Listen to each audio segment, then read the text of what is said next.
Hello everybody, today I'm going to be teaching you a game called Kokoro, Avenue of the Kodama.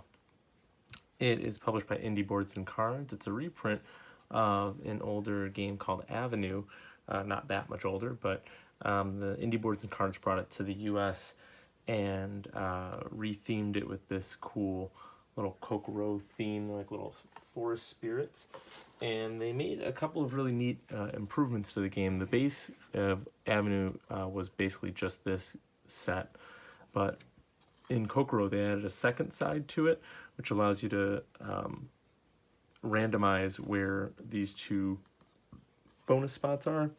And they also added these things called decrees, which are special powers basically that you can use in a game. You would draw one and basically changes the game up every single time you play, which is a really neat thing to do in the game. But right now I'm just going to be talking about the base game of Kokoro, which I think is still really fun.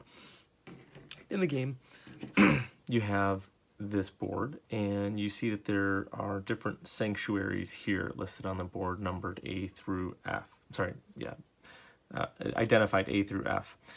And you have this spot over here. This is the Caterpillar Guardian, and this is the Flower Guardian.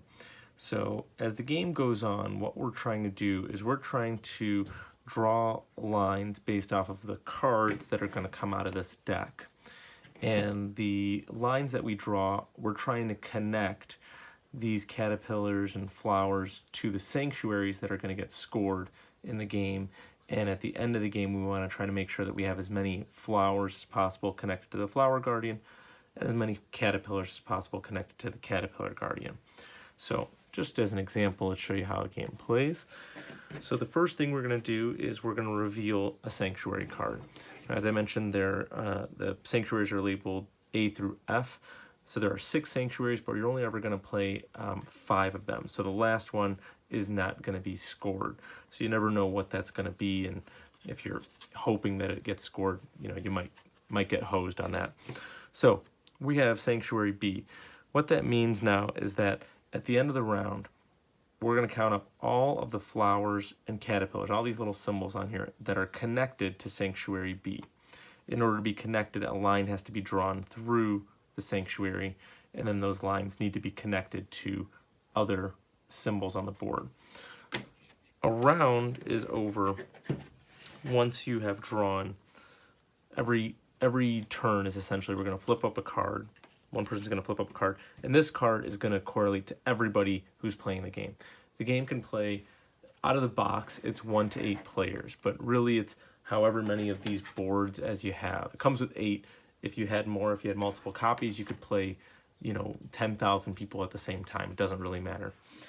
So we're going to flip up a card, and the number correlates to where the line has to be drawn. Now, you can't rotate this, you can't, flip it, you can't do anything. It has to be drawn in this orientation.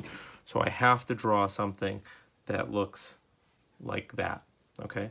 Now again, we're scoring Sanctuary B, so I'm just trying to get Sanctuary B scored in order to get points on this. So we have that. I'm just going to kind of flip over a couple cards real quick just to speed it up. Now, these are the gold cards, okay? Now, these gold cards, if you get 4 gold cards, then that ends the round. And the deck is mixed between gold and non-gold cards. So, you never know when the gold cards are coming up. We shuffle up the deck, we deal them out.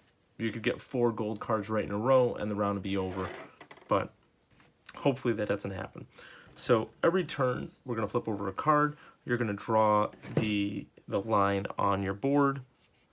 And again, you're trying to connect these symbols to the sanctuary that's going to get scored. If you wanted to, you could draw a line off in the corner. You could draw something, that doesn't connect to anything. You can draw something that draws off the board. You can make dead ends. It doesn't matter. All that matters is that each square has a line, and those lines are dictated by the orientation of this thing. So I'm going to flip over a couple more.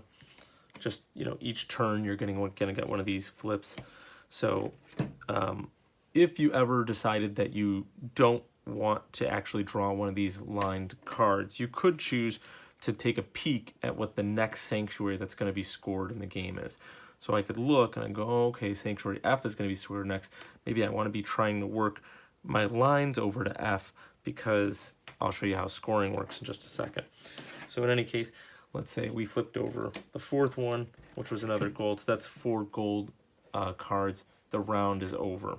Now, if I had drawn this in, that 2 came up. Let's say I drew that right here, and then the 5 came up.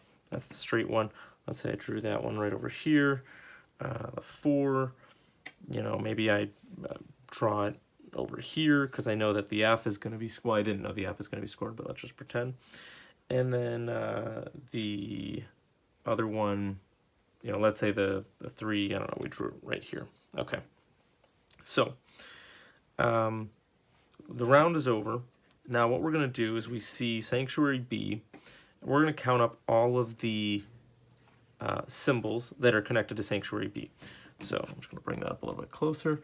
So we have 1 flower, 2, 3, 4. So it doesn't matter if flowers or caterpillars, there's 4 symbols that are connected to Sanctuary B. So I'm going to mark on here B and 4. These markers are not the markers that came in the game. They're right here. I just had a set of markers around. Anyways, so Sanctuary B gets 4. All right. These cards get discarded. That's the round there. We flip over a new Sanctuary card, Sanctuary F, and then we keep flipping over cards, right? So I'm just gonna pretend, so you can see here, you know, you can go, oh, there we go. A lot more cards came out that time than the last round. So let's say this round, I had managed to connect that and that, we'll say. So I had 1, 2, 3, 4, 5, 6, 7, 8, 9, 10, 11. 11 for Sanctuary F. Okay, great. Okay, now these numbers here, they have to be in ascending order. You always have to be scoring more in every round that you're playing. So in the next round, let's say the next round comes up and we flip over Sanctuary C. And let's say I just can't manage to get that many points on Sanctuary C. I have 1, 2, 3, 4, 5. I mean, 5's not bad, but because 5 isn't greater than 11, I have to mark a 0. And that 0 is not just 0 points. It's actually -5 points for every 0 that you get. So at the end of the game, now, if this was the next round, let's say the next round we get, you know, Sanctuary E, okay? As long as I score at least 1 point, then that's greater than 0, right? So then you're going to score positive points in the following round. So at the end of the game, you're going to tally up all the points you got from the sanctuaries that you had connected, and then you're going to tally up all the points that you get with the Caterpillar Garden and the Caterpillar Guardian and the Flower Guardian. So it's for every caterpillar that's connected to the Caterpillar Guardian, you get 1 point. For every flower symbol that's connected to the Flower Garden, you get 1 point. You total all those up. This spot right here is for the decree card. If you were playing with decrees, you would mark it on here if you had used it. You put your total here, you subtract any -5s you had, and then whatever your final number is your score. And at the end of the game, you just tally up and see who has the highest score, and they're the winner. If there is a tie, then the tied player who has the single highest value in any one of these spots is going to be the winner. And that's the game. Like I said, really fun, really quick. You can play it with a bunch of people, and if you're tired of one side, you flip it over to the other, and then this allows you to randomize using an included die where you're going to place the Flower Guardian and the Caterpillar Guardian. And that's the game. Hope you enjoy. Thanks.